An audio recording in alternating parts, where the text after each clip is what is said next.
43 годишниот БП, жител на селото Кривогаштани, синоќа околу 23 часот и 45 минути го загуби животот во сообраќајна несреќа која што се случи на патот Прилеп-Крушево во близина на селото Врбјани. Сега починатото лице од засега непознати причини излетел од патот токму во делот каде што моментално се изведуваат градежни работи за реконструкција. Суитна помош е веднаш префрлен во Прилепската болница, каде после извесен период им подлегнува на повредите на одделението за хирургија. Го извадовме од колата, го ставивме во брзата помош. Човекот беше контактибилен, но најверојатно тој имал некоја внатрешно крварење, така да. Жителите се жалат дека овој патен правец е вистинска закана за возачите, затоа што ова место не било скоро никако обележано дека тука има градежни работи.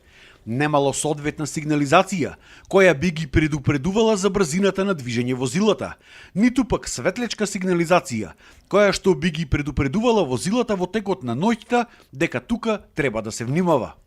За овој пат овдека од 1 километар има даено рок од 1 година да се прави. Во која нормална држава ова се случува?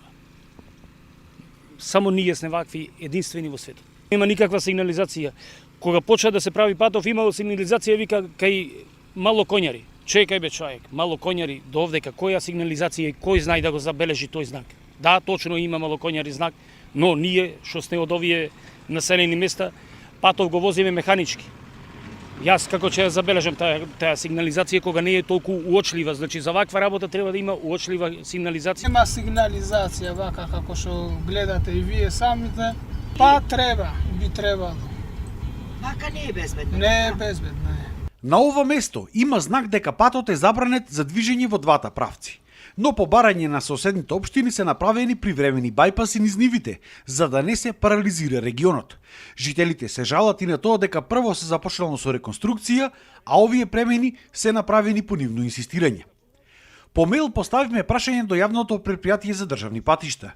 Дали овој патен правец кој што се реконструира е соодветно обележан и дали тие премени, односно бајпаси на патот, се соодветно направени, односно зошто прво е почнато со реконструкција на патот, без да се изградат такви места каде возилата би го поминувале делот каде што се реконструира, туку истите се изградени откако е започната реконструкцијата на патот, по бурната реакција на жителите дека ќе биде парализиран целиот регион.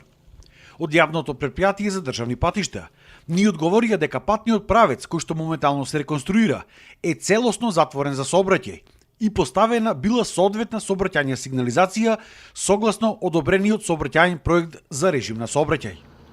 Од ЈПДП исто така велат дека имали изработено и основен сообраќајен проект за режимот на сообраќај при санација на трупот на патот, како и одобрение за времена измена на режим на сообраќај издадена од Министерството за транспорт и врски.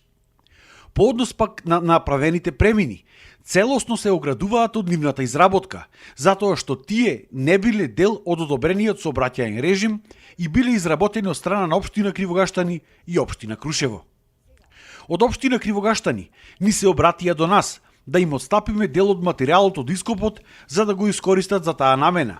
И истите се направени и покрај нашите многубројни известувања до нив дека не се дел од одобрениот сообраќајен режим, со објаснување од нивна страна дека ќе бидат користени исклучиво за потребите на земјоделската механизација. На терен е постапено согласно со сите договорни услови и законски прописи за изведба на ваков тип на објекти и целосно е постапено согласно со одобрениот сообраќајен режим, истакнуваат во соопштението од јавното претпријатие за државни патишта. Но сепак нема одговор. Ако овие бајпаси се нерегуларни и незаконски, тогаш како би се одвил сообраќајот во целиот овој регион и како тоа ќе влијае врз животот на граѓаните, ако се знае дека ова е единствениот патен правец кој што директно поврзува три општини: Прилеп, Кривогаштани, Долнени.